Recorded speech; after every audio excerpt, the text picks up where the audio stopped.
Olá meu povo, seja bem-vindo ao meu canal, eu me chamo Tateu Andilo e estamos aqui para conversar sobre o candomblé.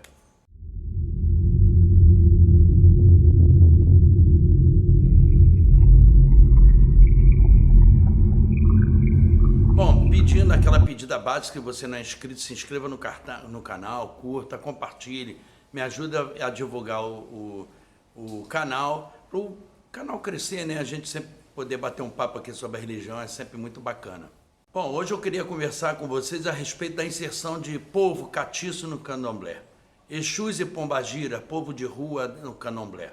Como é que isso aconteceu? Como é que se deu isso, essa inserção? E em muitas casas se usam eles sendo escravos de um determinado inquiço, orixá ou vodum. Gente, o nosso candomblé ele é uma religião cercada de mistérios, né?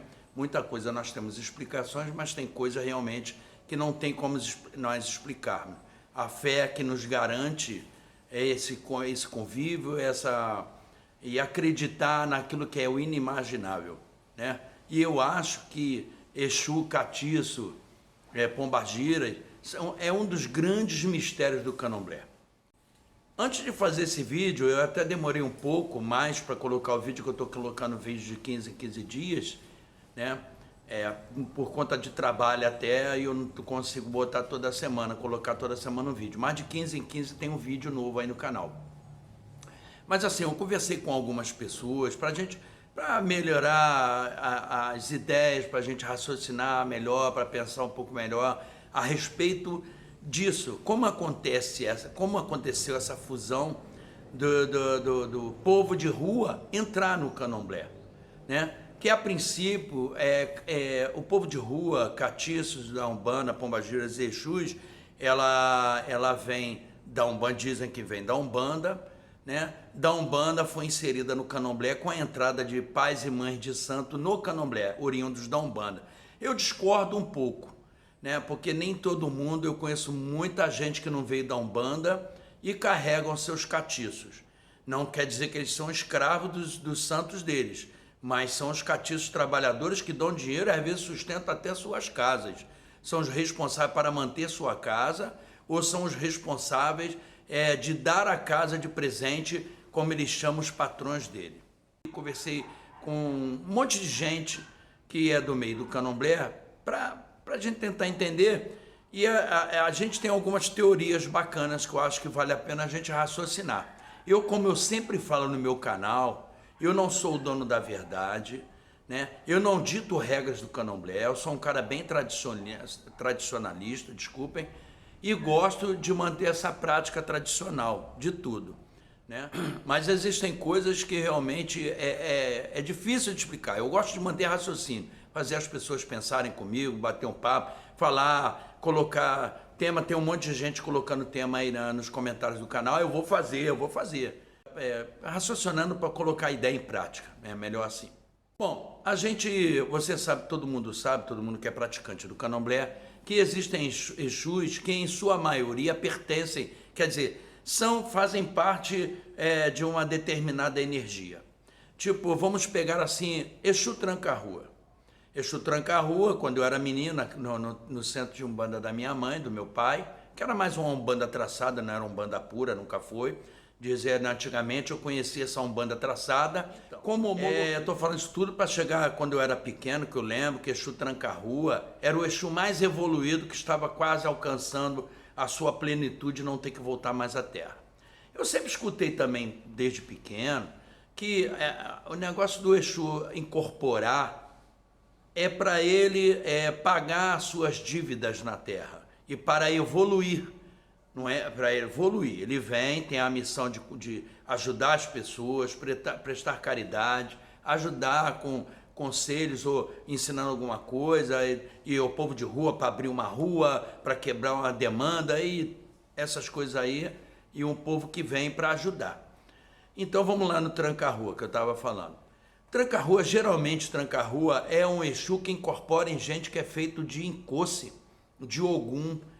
É difícil você ver um Tranca-Rua, não estou dizendo que é regra, mas geralmente 80%, 90% das pessoas que incorporam esse Exu, seu Tranca-Rua, é povo do Ogum.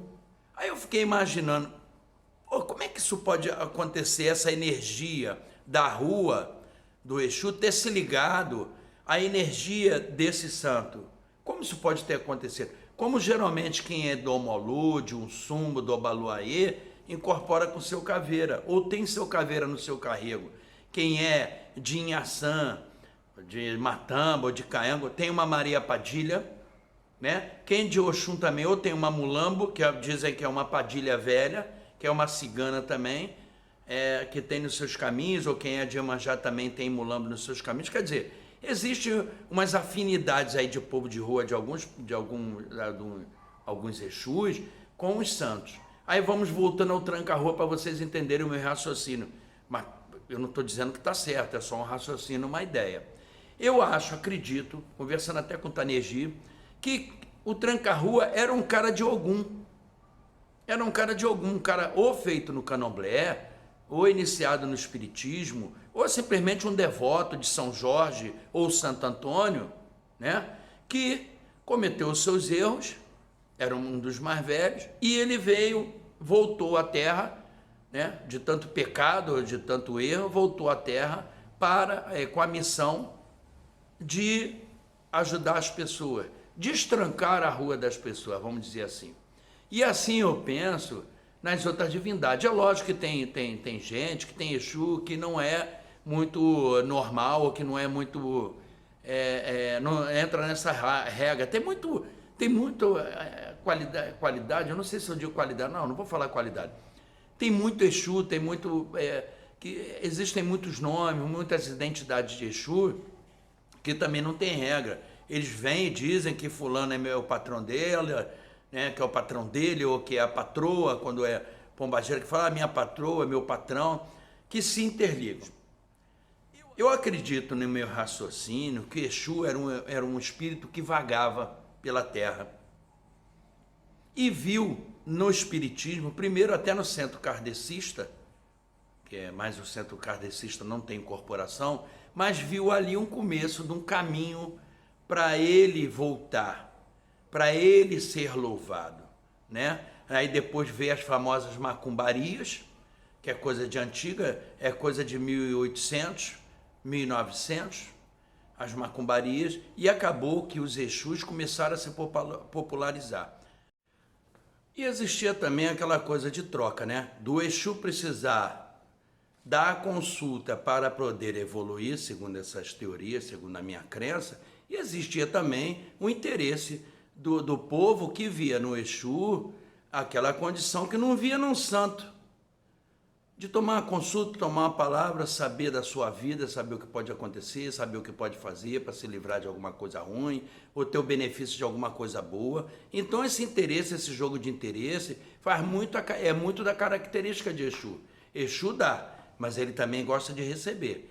E a cobrança, quando ele não recebe por aquilo que ele dá, todo mundo sabe que é muito séria. Então, esse é um dos fatores também que popularizou o Exu, né, no candomblé ou na Umbanda, ou seja, ele em qual das raízes nação for. Uma questão de interesse mútuo mesmo, de perguntas e respostas. Existem cabeças que não rodam com o Exu, com o catiço, mas tem cabeças que rodam.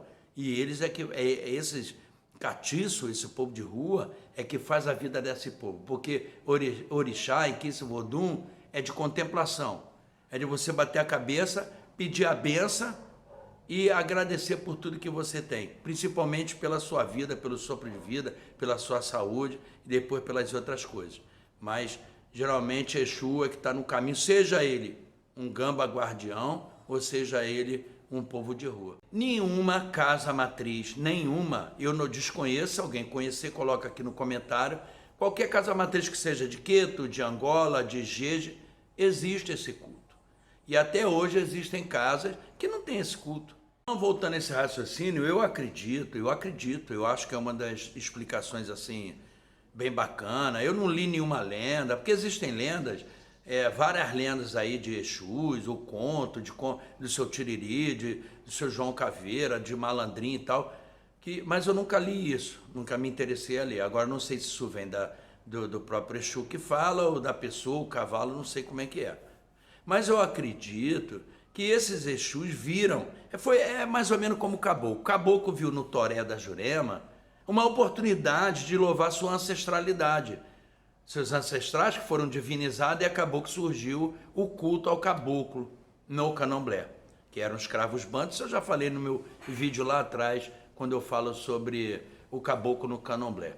E eu acredito que também que o Exu, o povo de rua catiço, também foi assim. Ele viu uma oportunidade na religião espiritualista, o povo que tem possessão de santo. Ele viu nesse povo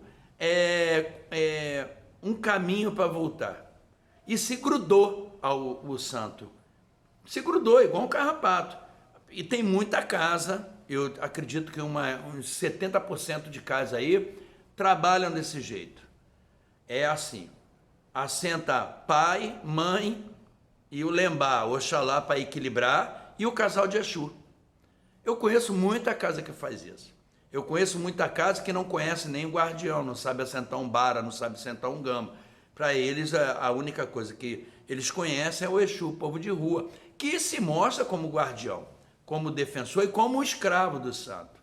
O africano, em geral, os cultuadores de deuses, de orixás, voduns, inquices, eles são um clã que acreditam em seus ancestrais divinizados e na energia que aquilo proporciona e cultuam aquilo, né? Então, eu acredito piamente nessa explicação. É um mistério, um grande mistério. Falar sobre Exu, povo de rua, catiço, é um dos grandes mistérios para mim no candomblé. É mitologia brasileira. Não existe em outro canto que eu saiba do planeta Exus, povo de rua como nós temos, dando gargalhada, rindo, fumando, bebendo, essas coisas todas. Conheço várias histórias de Exus milagrosos. Na minha família mesmo, carnal, a minha mãe recebia uma pombagira, Dona Sete Estrada, que era danada. Meu pai, que era de umbanda, nunca recebeu um Exu. Meu pai só dava o caboclo dele.